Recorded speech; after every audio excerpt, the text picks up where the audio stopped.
ಸ್ನೇಹಿತರೆ, ಬೆಂಗಳೂರು ಬುಲ್ಸ್ ತಂಡಕ್ಕೆ 2026 pro kabaddi league season 13ರಲ್ಲಿ ಡಿಪೆಂಡರ್ಸ್ಗಳು ಬಂದರೆ ಯಾವೆಲ್ಲ ಟಾಪ್ 3 ಡಿಪೆಂಡರ್ಸ್ಗಳು ಬೆಂಗಳೂರು ಬುಲ್ಸ್ ತಂಡದಲ್ಲಿ ಬರುವ ಚಾನ್ಸಸ್ ಇದೆ ಎಂಬುದರ ಬಗ್ಗೆ ಇವತ್ತಿನ ವಿಡಿಯೋದಲ್ಲಿ ಸಂಪೂರ್ಣ ಮಾಹಿತಿ ನಿಮಗೆಲ್ಲರಿಗೂ ತೋರಿಸಿಕೊಡುತ್ತೇನೆ. ಅದಕ್ಕಿಂತ ಮುಂಚೆ ಪ್ಲೀಸ್ ದಯವಿಟ್ಟು ನಮ್ಮ ಯೂಟ್ಯೂಬ್ ಚಾನಲ್ನು ಸಬ್ಸ್ಕ್ರೈಬ್ ಮಾಡಿಕೊಳ್ಳಿ ಸ್ನೇಹಿತರೆ, ಏಕೆಂದರೆ ಇದೇ ರೀತಿಯಾಗಿರುವಂಥ ಮುಂತಾದವು ಕಬಡ್ಡಿ ಸ್ಪೋರ್ಟ್ಸ್ ಅಪ್ಡೇಟ್ಗಳನ್ನು ನಿಮಗೆಲ್ಲರಿಗೂ ತೋರಿಸಿಕೊಡಲು ಹೆಲ್ಪ್ ಆಗುತ್ತದೆ ಸ್ನೇಹಿತರೆ. ಅದೇ ರೀತಿಯಾಗಿ ನಿಮಗೆಲ್ಲರಿಗೂ ಎಲ್ಲ ಕಬಡ್ಡಿ ಅಪ್ಡೇಟ್ಸ್ ಕೂಡ ಸಿಗುತ್ತದೆ. ಸೊ ಬನ್ನಿ ಸ್ನೇಹಿತರೆ, ಇವತ್ತಿನ ವಿಡಿಯೋವನ್ನು ತಡ ಮಾಡದೆ ಶುರು ಮಾಡೋಣಂತೆ. ಸೊ ಸ್ನೇಹಿತರೆ, ಫಸ್ಟ್ ಆಫ್ ಆಲ್ ನಾವು ನೋಡಿಕೊಳ್ಳುವುದಾದರೆ ಫಜಲ್ ಅತ್ರಚಲಿರವರು ಕೂಡ ಪ್ರೊ ಕಬಡ್ಡಿ ಲೀಗ್ ಸೀಸನ್ 13ರ ಒಂದು ಆಕ್ಷನ್ನಲ್ಲಿ ಹೆಸರನ್ನು ನೀಡಲಿದ್ದಾರೆ ಸ್ನೇಹಿತರೆ. ಹಾಗಾಗಿ ಅವರನ್ನು ಬೆಂಗಳೂರು ಬುಲ್ಸ್ ತಂಡವು ಖಂಡಿತವಾಗಿಯೂ ಆಕ್ಷನ್ನಲ್ಲಿ ಪರ್ಚೇಸ್ ಮಾಡಿಕೊಳ್ಳಲು ನೋಡಿಕೊಳ್ಳುತ್ತದೆ. ಆದರೆ ಫಜಲ್ ಅತ್ರಚಲಿರವರು ನಮ್ಮ ಒಂದು ಬುಲ್ಸ್ ತಂಡಕ್ಕೆ ಬರುವುದು ಸುಮಾರು 60ರಿಂದ 70% ಮಾತ್ರ ಖಚಿತವಾಗಿದೆ. ಅದೇ ರೀತಿಯಾಗಿ ಸ್ನೇಹಿತರೆ, ನೆಕ್ಸ್ಟ್ ನೋಡುವುದಾದರೆ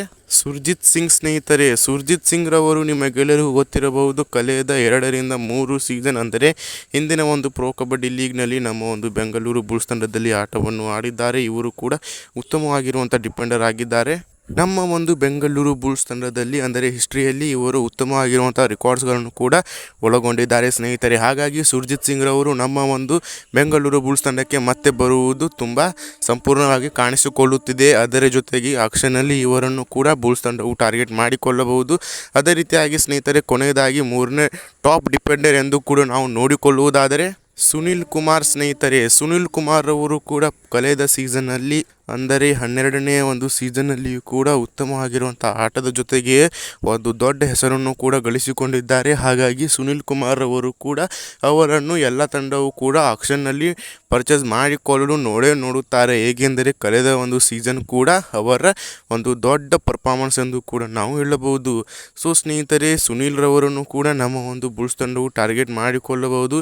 ಈ ಟಾಪ್ 3 ಆಟಗಾರರಲ್ಲಿ ನಮ್ಮ ಒಂದು ಬೆಂಗಳೂರು ಬುಲ್ಸ್ ತಂಡಕ್ಕೆ ಯಾರಾದರೂ ಇಬ್ಬರು ಮಾತ್ರ ಸ್ಲಾಟನ್ನು ಫಿಕ್ಸ್ ಮಾಡಿಕೊಳ್ಳುತ್ತಾರೆ ಸ್ನೇಹಿತರೆ. ಅದರ ಜೊತೆಗೆ ಇವರನ್ನು 2 ಕೋಟಿ 3 ಕೋಟಿ ಅಥವಾ ಎಷ್ಟು ಕೋಟಿದಲ್ಲಿ ಇವರನ್ನು ಬುಲ್ಸ್ ತಂಡವು ಪರ್ಚೇಸ್ ಮಾಡಿಕೊಳ್ಳುತ್ತದೆ ಎಂದು ಕೂಡ ನಾವು ಕಾದು ನೋಡಬೇಕಾಗಿದೆ. ಏಕೆಂದರೆ ಆಕ್ಷನ್ ಕೂಡ ಈಗ ಸಮೀಪದಲ್ಲಿದೆ. ಸೊ ಸ್ನೇಹಿತರೆ, ನಿಮ್ಮೆಲ್ಲರ ಪ್ರಕಾರವಾಗಿ ಈ 3ರಲ್ಲಿ ಯಾರು ಬರುತ್ತಾರೆ ಎಂಬುದರ ಬಗ್ಗೆ ಕಮೆಂಟ್ನಲ್ಲಿ ತಿಳಿಸಿ. ಅದೇ ರೀತಿಯಾಗಿ ಸ್ನೇಹಿತರೆ, ಇವತ್ತಿನ ವಿಡಿಯೋ ನಿಮಗೆಲ್ಲರಿಗೂ ಇಷ್ಟವಾದರೆ ದಯವಿಟ್ಟು ಲೈಕ್ ಮಾಡಿ. ಇದೇ ರೀತಿಯಾಗಿರುವಂಥ ಮುಂತಾದ ಅಪ್ಡೇಟನ್ನು ನಿಮಗೆಲ್ಲರಿಗೂ ತೋರಿಸಿಕೊಡುತ್ತೇನೆ. ದಯವಿಟ್ಟು ಸಪೋರ್ಟ್ ಮಾಡಿ ಸ್ನೇಹಿತರೆ. ಧನ್ಯವಾದಗಳು.